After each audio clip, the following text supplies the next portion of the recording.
Good afternoon. Thank you for joining us. My name is Manuel Roman Lacayo. I am the Associate Director for the Center for Latin American Studies at the University of Pittsburgh. It is my pleasure once again to host another Charlemos event.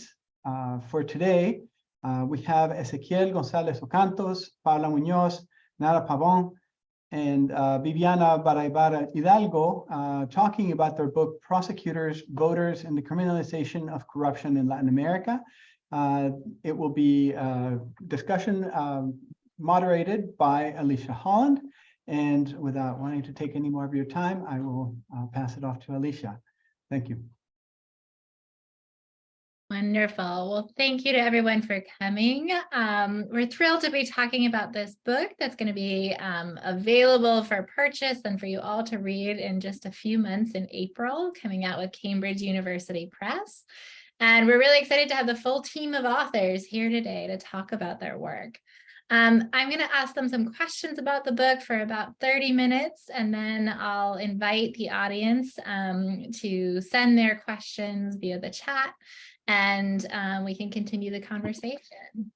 So without further ado, I want to dive right into this book. Sort of the concept at the center of this book is the idea of an anti-corruption crusade. And so I'm going to start with Nara, who I hear, generated the idea of the term crusade in the book, to tell us a little bit about what is a crusade and why did some crusades snowball beyond their initial mandate and sort of take on legs of their own. Okay, so thanks, Alisha. Thanks for the invitation and for giving us the opportunity to talk a little bit about this project and this book. So I remember that regarding the term, right, crusades, we borrowed that term from Matthew Taylor, who first used this concept to refer to Lava Jato. And I remember Ezeqiel and I were still trying to make sense of Lava Jato and to really understand what that thing was, because we started studying it while it was still in place and happening in the middle of the process. So it was quite hard for us to make sense of it. And I remember when I came across this term, I was like, that's it. That's what Lava Jato is. It's a crusade, because we were not what we were seeing was not an isolated court case or a targeted attempt to fight corruption. It was, this widespread effort that involved a lot of people, and that it looked a lot like a campaign too, right? Or that had this idea of, promoting a widely accepted value of, cleaning society and promoting common good. And so basically this idea that it was a big push against corruption that involved a lot of actors, and that basically no one could be against it, because why would you be against an anti-corruption or an attempt to clean society? So I think the idea of a crusade means that it was a widespread effort rather than an isolated case, and something that was that looked a lot like a campaign, like let's fight corruption, let's clean society. And yeah, so I think that was the main idea, and I think we really found this concept that captures what Lava Jato is, especially when we started understanding that it had consequences beyond Brazil. And if I may jump in just for a second, the one of the core attributes of this concept is this idea of zeal, the zeal with which the prosecutors in particular approach the case. They're not indifferent to what they're doing. They really have a mission and they're driven by this mission. They're not, bureaucratic slackers working in these sort of bureaucracies. They have a mission and they want to achieve certain goals. And importantly, they're willing to break the mold in order to achieve that mission. And so they have all these. There's a discourse surrounding the crusade about why and how traditional uses of the law are ineffective given the nature of the problem, right? And therefore we need to often play at the margins of the law, experiment with the law, create new legal tools as we go along in order to be able to fight this phenomenon that's so elusive, so difficult to prove from an evidentiary perspective, but also one that elicits a lot of political backlash. So if we don't abandon traditional uses of the law, traditional prosecutorial role conceptions, we're not going to get anywhere. So part of the crusade is this idea that we have this societal mandate to fight against the political elite, and we use that to justify this idea of expanding the limits of legal possibility, if you want. Mhm. Maybe we And can just a little to bit add, more. Oh, sorry. oh no, just to add also the idea of conquering hearts and minds, right? Around this, idea of a common good, something that will benefit society as a whole. Mhm. I was just going to try to dig into zeal a little bit more and to ask, where does zeal come from? And what are these kind of quasi-legal tools that you associate with zeal? Could you give a few examples to us? So we think of zeal as a combination of zeal is manifested in the use of a combination of tactics in ways that are rather creative or unusual or unorthodox, right? The idea here is that, and the argument in the book, so part one of the book tries to explain exactly where does this unusual level of zeal come from, and we trace this back to a series of streams of institutional change in Latin America that transformed the way prosecutors, or some prosecutors, thought about themselves and their role. In particular, reforms that generated a process that we call a bureaucratic differentiation in the book. So the idea that you have islands within the prosecution service specialized in certain forms of criminality, usually macro criminality, human trafficking, human rights violations, corruption, money laundering. And these pockets develop a certain kind of prosecutor that believes in a mission, that believes in the importance of eradicating this or fighting these crimes, and become experts in doing so, right?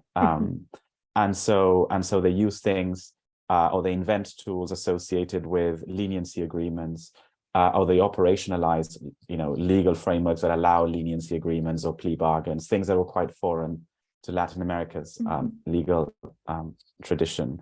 Use pretrial detentions in strategic ways such that they can entice confessions, navigate the intricate worlds of international penal cooperation, travel abroad, which might seem obvious to us, but it's not in many of these instances. They break bureaucratic inertia to do things that sort of, I don't know if Paula wants to add something to this. Yes, maybe just to summarize, ours is a story of long-term process of institutional and organizational change, no?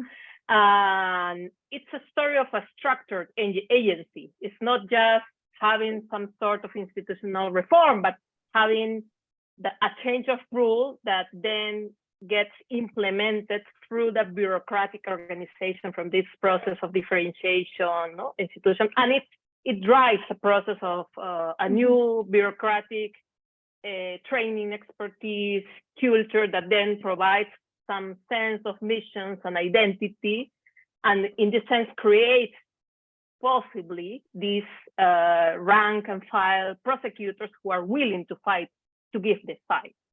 So this is theoretically like the story that we have. It is not just reform or not institutional reform, or it's not just agency, but it's like the combination of this. Once a reform has advanced, then you have the potential masses that could, in principle, not necessarily, use some moments of I'm never able to pronounce the term correctly, of lack and use their agency to put forward the battle that they believe in a sense, and work together in this strategic cooperation that precisely the type of working environment allows for these group dynamics to develop. And if I could just add something there. Of course, Viviana. Thank you. So we focus a lot on the creative use of this agency. So it's not just the formal use of these plea agreements or the formal use of this preemptive prison. It's a very creative use of these tools. So at one point, we see the prosecutors pushing the boundary of what is acceptable as a pretrial detention, for example. Is a 3-year pretrial detention acceptable, but it's used as a mechanism of kind of getting more confessions out of people with this kind of threatening thing. And I think a very interesting mechanism that we develop, and it later links to the second part of the book, is the relationship between these prosecutors and the media. Like how the prosecutors use the media and the media campaign to both protect themselves and protect the investigation, and how in some ways this also can backfire. Yeah, thanks for clarifying, because at times it feels like there's a tension in the book between, on the one hand, this institutional evolution that you trace of really saying, like, you know, these crusades become possible because of past anti-corruption cases, past human rights trials, money laundering agreements, which make me think like, okay, the legal tools are there and have been developing, and the prosecutors are there. But then much of the book is about these quasi-legal tactics and innovation, and sort of why weren't those tools put in place in these past experiences? Why do prosecutors have to operate at the margins of the law to have the sort of zeal that you emphasize in the book? I think the thing is that a lot of the long-term changes have to do with transforming some very basic structures of the prosecution services in Latin America. For example, the transition in some countries to accusatorial modes of criminal procedure, or things like insulating the prosecutorial bureaucracy from executive encroachments, or making them autonomous from the executive branch, things like that.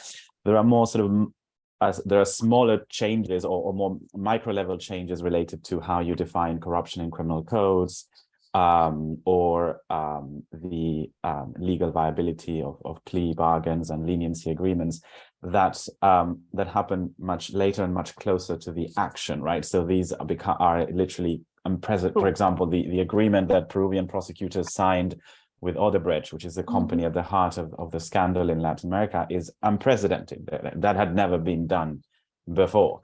So they were experimenting insofar as there were no legal precedents of how to do this, right? And of course, these things need to then be scrutinized by courts of law and whatnot. And even if the law allows it, but there is no practice around it, it's hard to know what's going to be accepted and what's not going to be accepted. But also, you know, in many of these cases, prosecutors find situations that they hadn't encountered before in terms of the kind of evidence they're collecting and that they want to make admissible in court.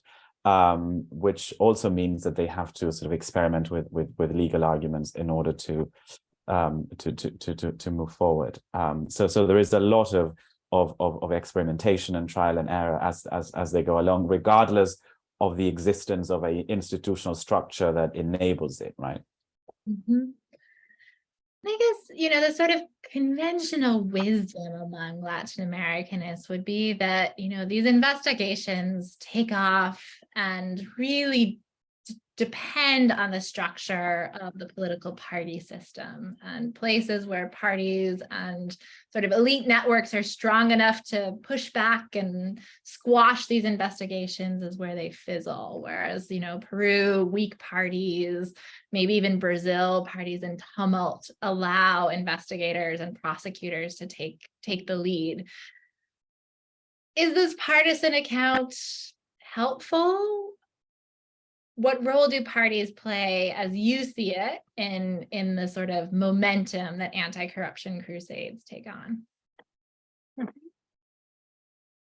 Well, I don't know who wants to go there. Okay, so parties definitely could be part of the story, but precisely we are saying it is not, no? And these are autonomous actors who precisely are not completely driven by politicians or parties. And that is why you could make the case that in the Peruvian case, for example, there is this story about weak parties, no, chasing a lion in the zoo. I think that we use that metaphor in the book, or things like that. But it is not entirely true, because these fights come within the case, within the story of the case, come within a period in which some parties have strengthened for example, the Fujimorista party, and they were already having control of Congress. So it's not precisely a story about party weakness, what is going on within the case. And also, if you go beyond the Peruvian case and see the other cases, you could also see the case of Ecuador, that is also like kind of like a different, positive, more or less positive story, in which you can see that the how is the word, the defendants, no, are stronger than in Peru. So that the accused, no, so it's a much more in that moment and a stronger political elite who still is being challenged by these new actors. And maybe just to finish it, it's very interesting because if you make now the question of these actors, you could clearly have the question of if they are being like just puppets or driven by politicians and partisan politics. But really what has come to effect in places like Peru, where, for example, courts were not really major political actors in the past, is that now they're in the center of the stage. And that started with Lava Jato, that this didn't happen before. So they have a minor role with other cases, the human rights investigations, and that was a moment of learning, the curve and experience that Ezeqiel has studied before. But now you have like an entirely new and up to a point, yes, autonomous actors. It doesn't mean that they don't take alliances and or that they are completely autonomous and immune to corruption or deals with parties. But we are trying to pose light to precisely that point, that they can and be autonomous and have their own goals and agenda with fights within the each institution. That's true. I don't know if Ezeqiel, you want to add something to that. Yeah, no, that's great. There's two sort of versions of the argument. One is the lawfare argument, right? That these are the forces of evil being sort of directed from behind the scenes by some sort of when it comes to left-wing politicians by the right and whatnot. And then there's the story of, well, they're just hunting lions in the zoo. Everyone's so weak that, you know, no matter, so that our story about institutions is completely irrelevant, because what matters is the fact that they're investigating weak actors. And we sort of challenge both arguments in the book by saying these are not puppets of some sort of politicians that operating behind the scene. We challenge the lawfare narrative, but we also challenge this idea that investigating corruption is easy when actors are weak. And so you can have very weak actors, but if you don't have certain institutional conditions and certain organizational conditions within the prosecution services, and if they don't operate in task forces, as we also argue in the book, then regardless of the strength of political actors, you're not going to get a lot of results in terms of anti-corruption. Let's talk a little bit more about that idea of task forces, because I think the alternative media account that you sometimes get is a real focus on individual sort of hero prosecutors. Like many of us just watched Argentina in 1985, or you hear the news about Sergio Moro and Lava Jato, and sort of think like, okay, well, what you need is, you know, one determined, zealous prosecutor. But why are task forces important? And what is the counterfactual? Is it thinking of a sort of hero prosecutor, or is it isolated prosecutors at lower level courts? So more about what that does for your argument. In many ways, what the task force model does is it takes this idea of bureaucratic differentiation to another level. So before, you had units within the prosecution service is beginning to specialize in certain forms of macro criminality. What the task force model does is say, okay, that's not enough. For these big cases, we need even more specialization, not just in a type of crime, but in a crime, in this case, Lava Jato. I started thinking about task forces when I saw a documentary on Watergate, because if you look at how Watergate unfolded, yes, of course, you had prominent prosecutors at the heart of it, at the helm, but you had a group of very committed prosecutors behind them who actually gave the case continuity despite changes in the leadership, and who eventually are the ones that explain why, for example, the White House tapes came out, and those sorts of things. And a similar thing happens in this case. So you have a visible face, a leader, right? But behind them, you've got people working as a team.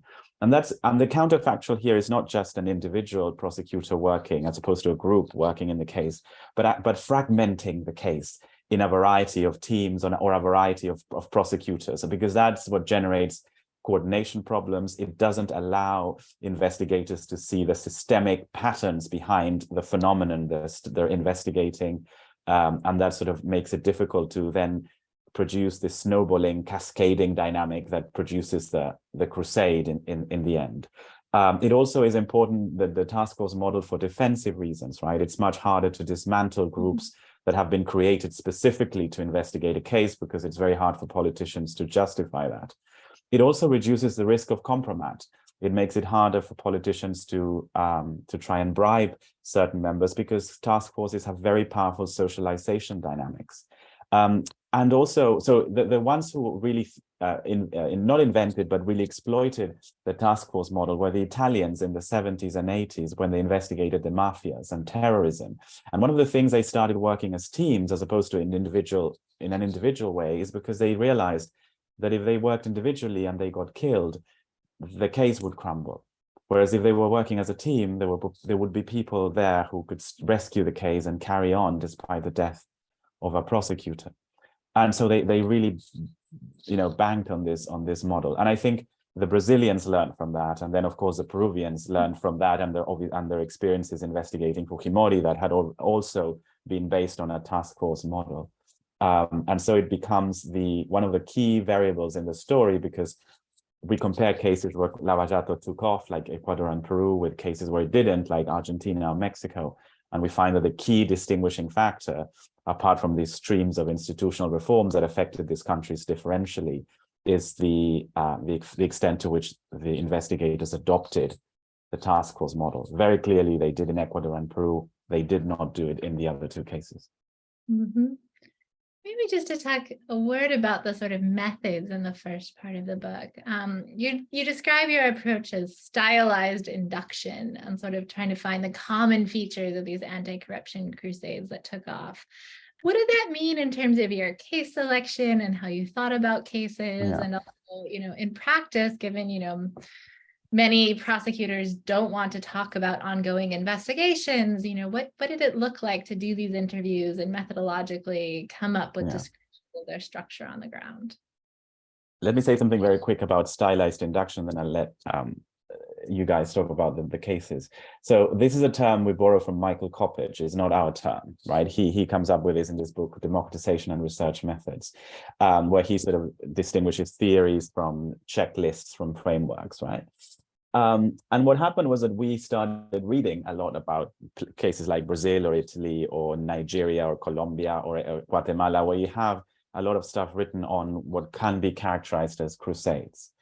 And we use that to induce, if you want, a model. It's not a theory, we wouldn't call it a theory, a model of how these crusades and why these crusades become, these massive, disruptive, mega investigations. And so we build these theories, if you want, from the bottom up, on the basis of these cases.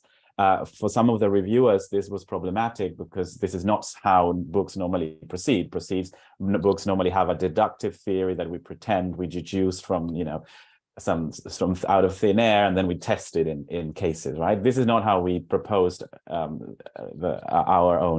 we sort of explain what we did, because what we did was we induced this theory from the cases and then took advantage of the fact that Lava Jato spread throughout Latin America at the same time due to an exogenous shock to sort of probe that argument in another set, in 4 other cases, right? But for many sort of reviewers, they said, well, why don't you have a chapter on Brazil? Well, no, because Brazil is not one of our cases. It's a case that inspired our model. It's not a case where we test our model, So that became a bit of a battle, but we prevailed. Maybe to add to that, we're being kind of sincere in that sense, taking seriously the theory building exercise and kind of testing or finding new evidence with new cases, in this process. And precisely something that should be pointed is that we were dealing with a rare new event that was and is still unfolding in some of the cases, like in Peru, and when Brazil is already but it was a challenge to decide how to study these and how to explain these processes that are kind of new and are still evolving. So that was a methodological choice, no, in a sense, no, a conscious methodological choice that we took, and it was tough, as Ezeqiel says, but I think it kind of worked out in a sense, and it has to do with more being kind of close to how things happen in reality, more than like trying to be too stylized and deductive, in a sense that in a phenomenon that is still going on, and we want to learn also from it and its consequences as well. Let's turn to those consequences a minute, and just to emphasize, audience, if anything, you can fault the authors for being too honest in their sort of methods and presentation, but it's a wonderful exercise in how to kind of use cases and then test them in additional cases. But the book really has two major parts. So one is this question of, when crusades gain momentum and the role of prosecutors and zeal and task forces. And the other is thinking about the effects of these crusades, and more specifically also on these tactics on democracy and trust in institutions. So why did you guys decide to combine these two separate questions? It almost feels like you could have written a book about both of these questions. So where did the idea come for putting them together, and why do they need to be together? I can talk a little bit about it. So we began with the second part of the book, actually. So what drove our interest first was to understand the consequences of Lava Jato, and the consequences of this big event that was that drastically changed politics in Brazil and in other parts of the world. So we were trying to understand exactly the consequences of that. But then again, I mean, it was very challenging to study something that was ongoing. And then when we realized we were first studying something that we didn't know much about, so we kind of felt like understanding what was behind that and what had created that, and the origins of that phenomenon that was so interesting and so remarkable in the region. So that was the route, right? We first started looking at the consequences, and then we were naturally driven to trying to understand the root causes and the development and the unfolding of this process that we were witnessing, right, while studying it. So it was very particular in that sense. There is, yeah, and this. Oh, sorry. Yeah. No, sorry. Go ahead. I was just gonna say, like, these two parts are intrinsically linked. So a lot of the strategies that prosecutors use to move the investigation forward are gonna be heavily dependent on popular support, and at the same time, they're really gonna affect popular support. And what you have a level of institutional protection that is done by having these very specialized units that protect the investigation outside of the individual. But you also need to have some level of protection of the investigation itself, and this is going to depend on how the public is viewing the investigation and is viewing the procedure. Yeah. Maybe you can tell me a little bit more about your assumptions about what the public knows about these crusades and also the procedures used. Some of these concepts are also obviously, pretty technical parts of the law, like pretrial detention rules and, what are plea bargains. Did you find that citizens generally understood the tactics, and how much did that depend on the actual strategies that these task forces were using? The focus groups were really surprising, because people talked a lot. I mean, especially in the Brazilian context, they talked lots about these things that one would think, they belong to academics or lawyers or journalists, not to average citizens. But people were really engaged in questions of the fairness of pretrial detentions, the fairness of rewarding companies for their information when they were themselves involved in corruption. These were incredibly salient things, right? So it's not in a way surprising that they had opinions about them, right? Mm-hmm. And audience, just to flag, we're almost at that halfway point through our time. So if you want to think about your questions, start sending them through the chat. We will be taking questions from the audience as well. But so you did these really interesting focus groups in which you did find people were quite aware of the tactics being used. And how did that then inform the sort of surveys and, conjoint experiments that you ended up designing? So at least in the case of Peru, yeah. So in the case of Peru, the focus groups were extremely interesting too, because it's true, as Ezeqiel was saying, like people, as in the case of Brazil, they were also very conscious about these tactics. Like they knew plea bargains were being used, they knew about pretrial detentions, but they view it in a different way than what we expected. So pretrial detentions, especially for some of the participants, they seem to have expected people to remain in prison and were mad when they go out. And when it came to the cooperation agreement with Odebrecht, even from the focus groups, even though there was a lot of people were shown very reluctant to kind of give away something. So they wanted these people prosecuted, but at the same time, they were still expressing reluctant to compromise. And a thing that was extremely salient in the focus groups in Peru was this view of the whole system as being in the same barrel. So they were all these investigations that touched every single politician, major politician in the political arena in Peru. So even though one would expect that seeing corruption being prosecuted will have a positive institutional effect at the long term, what we are seeing is a more kind of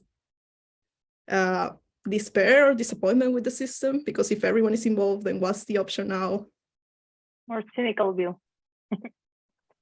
And it's interesting because if you expect, I mean, one of the things Nara and I had when we started thinking about this, and for the Brazilian case, was that we were expecting people to love the consequence, or to be very positively predisposed or towards these things, precisely because if you look at survey after survey, people want anti-corruption, right? People are fed up with corruption. Now they finally got something in terms of anti-corruption. And what is interesting is that, and I guess this is the key argument in the second part of the book, is that anti-corruption ceases to be a sort of valence issue and becomes deeply divisive for different reasons in different contexts, right? So we explored two kinds of theoretically possible contexts: one of high levels of polarization, which for us is Brazil, and of high levels of baseline levils of cynicism, of disaffection, which is Peru.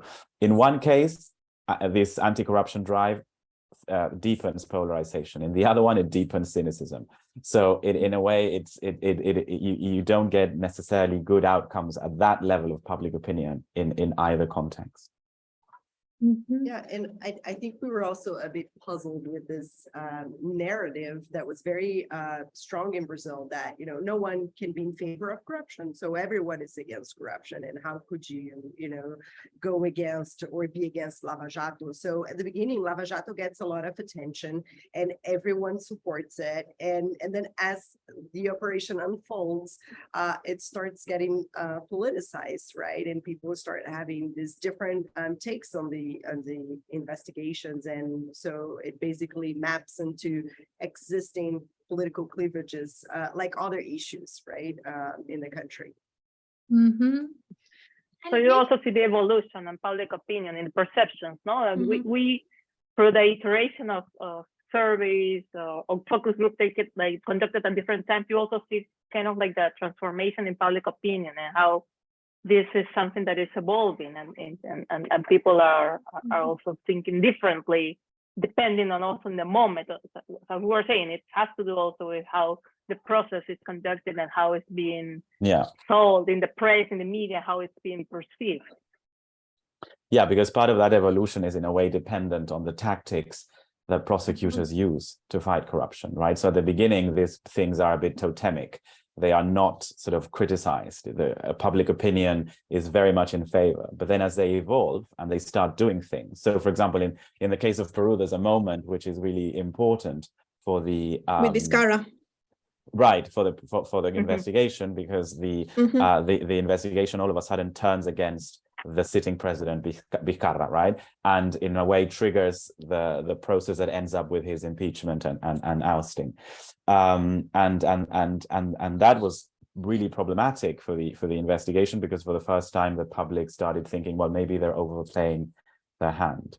And of course, in Brazil, you have things like the Vaza Jato scandal with the leaks that showed Moro colluding with the prosecutors. Well, things that were in many ways making the snowball effect, the cascading effect of the investigation possible, were at the same time compromising its integrity and undermining the support it had among the public. So in a way, what makes it possible is also its Achilles heel, because it makes it very vulnerable to this disrepute, right? And that's highly problematic. Yeah, in the case of Peru with Vizcarra, we saw this plummeting in the Ipsos surveys of popular support towards the Lava Jato team. Before and after Vizcarra was ousted, the plummeting effect was huge. And this was a strategy that has been used before and was supported before these leaks to the press by the prosecutorial team. And suddenly the public was viewing this strategy as something that could have huge consequence and maybe not the preferred consequence anymore. So if these task forces and anti-corruption probes do in the end, sort of deepen polarization or cynicism, is the alternative to just dismantle them? And what happens when they're dismantled? For instance, Manuel is asking, how should we think about cases like Honduras or Guatemala, where popular anti-corruption initiatives are then attacked and taken? Would that alleviate any of these tensions? So when we presented this at Harvard, you asked us a similar question, and I remember that made us think, because you said, well, you have in this book you've got cases where you've got the crusade, and you're telling us beware what you wish for, right? When you have the crusade, but what about cases that never had these anti-corruption pushes? Will you see more positive outcomes? We don't know that, but it forces us to think, well, exactly that. So what is the solution, right? And I think this is really a catch-22 situation, where if you do, you're damned, and if you don't, you're damned as well. Think about the big crisis of political representation that have been studied all over again over and over again in Latin America, like the one that led to the collapse of democracy in Venezuela, or to an extent the one that that led to the protest cycle in Chile. And there you see people going to the streets because they think the political class has become this sort of untouchable class. That is also problematic, right? So, but investigating corruption in a way that sort of deals with corruption as a systemic problem can also produce this major crisis. So what to do, right? What to do? I mean, that is one of the questions that the book ends with, which we provide a very, very unsatisfactory answer to that question, but it's the question that remains. What about for prosecutors themselves? In some ways, there's also a tension there that these crusades take off with these kind of quasi-legal, really zealous tactics, but those are the tactics that are most likely to produce backlash among citizens. Is there some way for prosecutors to think about sort of, striking the Goldilocks balance of tactics that are too harsh, but are, still able to move the investigations forward? There are interesting initiatives and discussions, for example, at the level of the inter-American system about how to deal with these things and trying to sort of norm the use of these tactics. So if you think, for example, about human rights prosecutions, right? They were also made possible by extremely controversial legal innovations at the time. But with time, and with a lot of effort from the advocates of that innovation to mainstream them, they have now become, part of the legal mainstream. Things like, I don't know, ignoring statutes of limitations, just to give you one idea, or things like, using the notion of forced disappearances to overcome the problems of statutes, things like that. And they eventually became part of the orthodoxy. Now, we think it's quite unlikely that process of norming corruption prosecutions could be as successful, because there are too many political interests at stake, right? And this sort of back and forth, this backlash and counter backlash is very productive politically. I mean, look at, you know, Cristina Fernandez in Argentina, to an extent, Lula in Brazil. This is a politically productive way of engaging with prosecutors and whatnot. So it's very difficult to think of, you know, of a possible consensus around what's right and what's wrong. Think about Trump in the United States, you know, denouncing witch hunts and hoax. It's all it's too sort of tempting to play the victim role, and for prosecutors it's very tempting to say, well, I'm doing nothing wrong, I'm just making the law bite. So it's, you know. To follow up on that, we have a question in the chat just to talk a little bit more about the lawfare theory, because the point you just made makes it sound like prosecutors might not be motivated by lawfare, but politicians still have very good reasons to play the lawfare card. So do these crusades end up falling into lawfare, even if that's not their origins? I think there is a very strong incentives for politicians to frame this as a lawfare issue, even when it is not. And it can become so. Like, I think, like, at certain point, this very creative use of things and the incentives to protect investigation may turn into a version of lawfare, but I think it's more of a framing strategy. Like, the stronger thing is a framing strategy from the politicians being investigated, because it's easy to say this investigation is politically motivated, and I am, as Ezeqiel was saying, like I am just the victim here. And it's a stronger, I think, more sustained strategy when you have this interlink with some types of party identities, as is in the case of Brazil, because then it's easier to say, like, these are my political enemies, and they are prosecuting me because they are my political enemies. Well, that's a really good point, because in fact, the only places where the lawfare narrative catches on, as it were, is where you have partisan divide, polarization. Peruvian politicians cry foul all the time, but no one believes them. You know? Yes. Well, maybe let's talk a little bit more about the political cynicism side of the story, because that's one of these really interesting concepts that you revive in the book. So tell us more, how do you recognize political cynicism? How do you measure it? And then I guess connecting to this last part of our conversation, is there any path out of political cynicism once it takes root after one of these crusades? Political cynicism is this kind of generalized distrust in politicians, and, you know, in the kind of the good intentions of politicians, right? And this is really rooted in the case of Brazil, right? In people's opinions and attitudes about the political system. And this was true even before Lava Jato.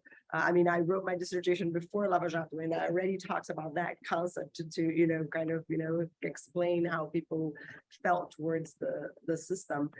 But when Lava Jato came, that was actually the main motivation of the investigation, was this idea. Lava Jato promised to break the cycle of cynicism, because the idea here is that people were cynical about politicians and the political system and political parties, and they were accepting of corruption because they had to, because, you know, there's no other way, and, you know, they just had to accept a reality that they felt they could not change, right? So Lava Jato really had this promise of, like, breaking into this culture of impunity, right? And breaking this kind of you know, vicious cycle, right, of cynicism. And what we find is that, you know, Lava Jato ended up reinforcing this cynicism, right, and these cynical views that people hold towards the political system.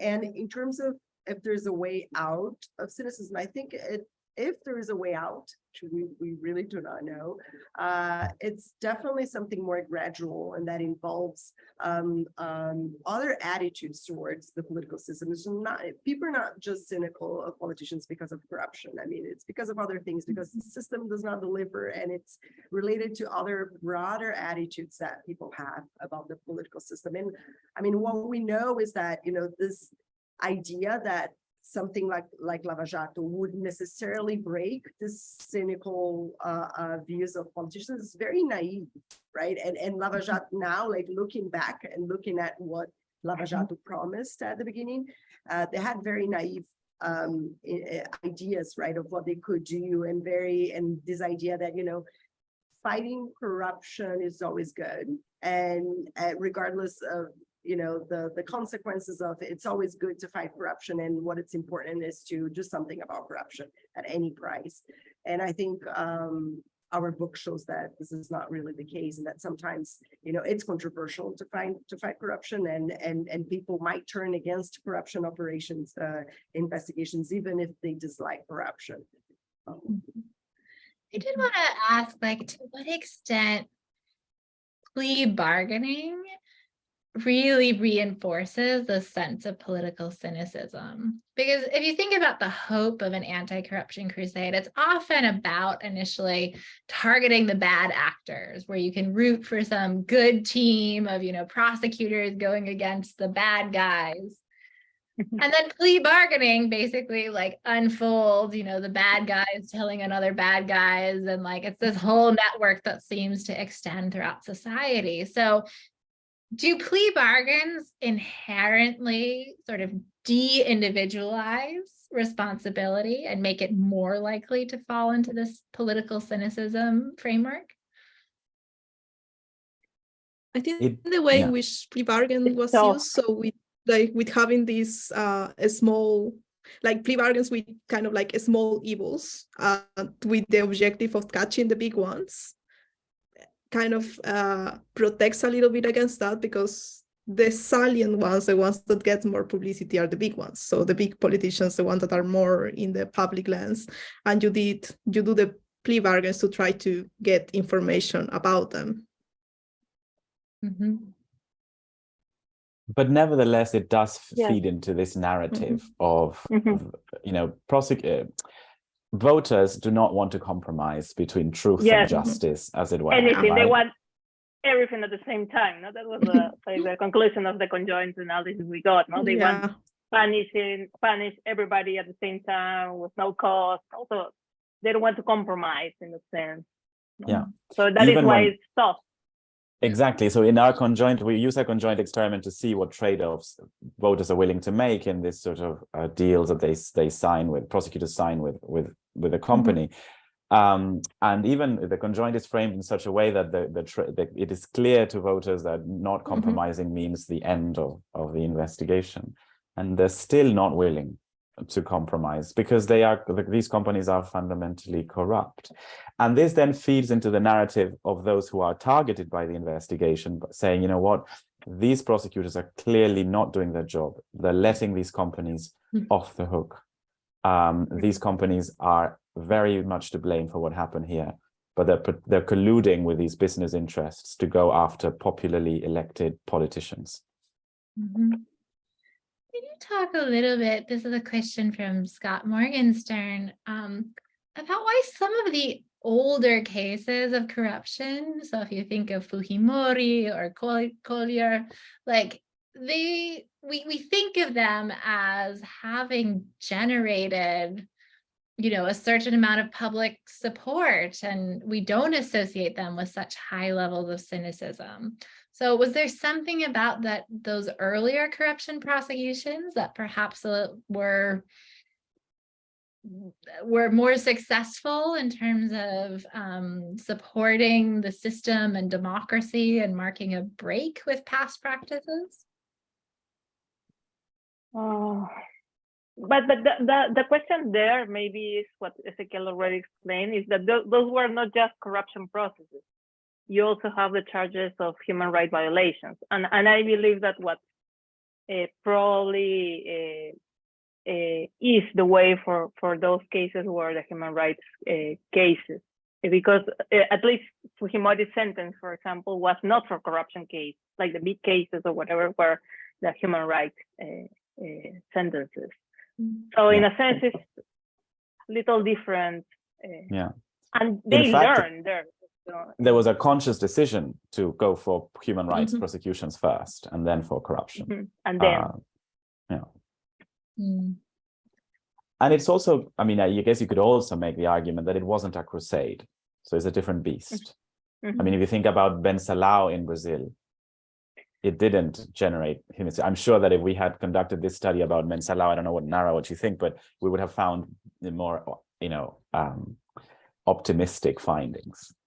Yeah, it was also more targeted, right? Yeah. Whereas the PT, the Mensalão, Lava Jato was widespread, right? It affected many political parties and it implicated many political parties. Yeah. So there's a phrase of a Peruvian voter that stuck in my mind and to this day, which is like, well, we're running out of politicians. What do we do now, right? And that is in many ways the hallmark of cynicism, in the sense that, well, we can't have any faith in politics. It's not just that one group is corrupt. It's not that, it's just the entire system is rotten. So what do we do? Cockroach. And they keep confirming the sense. And so that is why when they were talking before that case, the allegation against Vizcarra through the Lava Jato case came in precisely in a moment in which, like, the Vizcarra leadership was giving some hope for Peruvians that you could have different politicians. That was so heartbreaking for many people as well.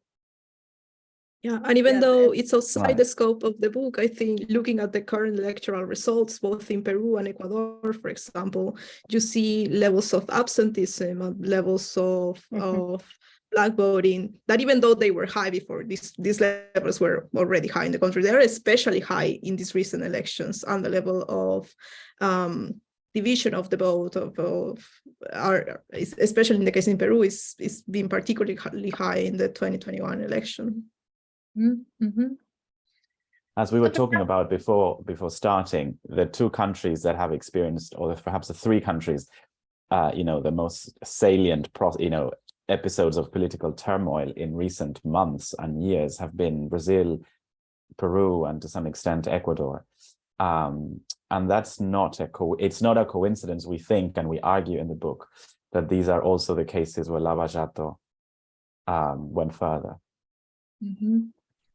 But it seems like on that last point, almost if you had stuck with a model of individual corruption prosecutions, I mean, hit a few politicians, train the bureaucracy to improve their tools, but not to extend this net, can that support democracy and achieve some of these goals of prosecuting corruption? The problem is that you can do that in Sweden and Denmark, because there, if you do that targeted approach, It's a Latin American response. if you adopt that targeted approach, you can, because you're going to end up with a few bad apples, you extricate them and you move on. But in these cases, what happens is that they were not planning to attack the entire system. It's the system that is rotten. So they started digging, and that's what they found. It's a Pandora box, no? Yeah. Pandora box. So let me finish with one last silly question, because we don't have any more from the audience at the moment, which is, if you were going to make a movie about these recent anti-corruption raids, who would be the hero? Who's the main character? Perhaps an unsung prosecutor who you think deserves more attention? I don't know, because there are no heroes in these stories. There are no heroes in the story. There's no, prosecutor who you felt like was really. But then you got disappointed by the prosecutor. That is a problem, even at least for me, from a personal point of view, that you still could believe, they may do something different, and at the end it could be just a mistake for being too zealous to, I don't know, egocentric, wanting to, like, conquest the press, or even like the problem right now, you are seeing, for example, the process in Peru is going on, problems of inefficiencies or things, the other things that had to play well for the process to continue going forward. So it's tough. It's a tough question. And I don't know if Paula remembers, but in Peru in 2019, I remember some parents dressed their childs as Rafael Vela and Domingo Perez. Sí. And that was very weird, but also it was very interesting and how that rapidly changed. I don't think like anyone will do that now. It was still very weird that they did it then, but especially now. All right, well, maybe no great films coming out of these prosecutions, or at least not with the great hero figures that Americans hope for sometimes. But thank you all so much for a wonderful conversation. I highly recommend the book. And thanks to everybody for coming today. We're going to have another Charlemos coming up on Friday, April 14th. We'll be talking about the politics of extractivism with Maya Jaskowski and Teoria Francos. So look out for announcements for that event, and join me just in really warmly thanking the authors for sharing this somewhat depressing but incredibly important book with us today. Thanks, Alisha. Thank you all for coming. Thank you all. Thank you. Thanks, Alisha. Thank you. Yeah.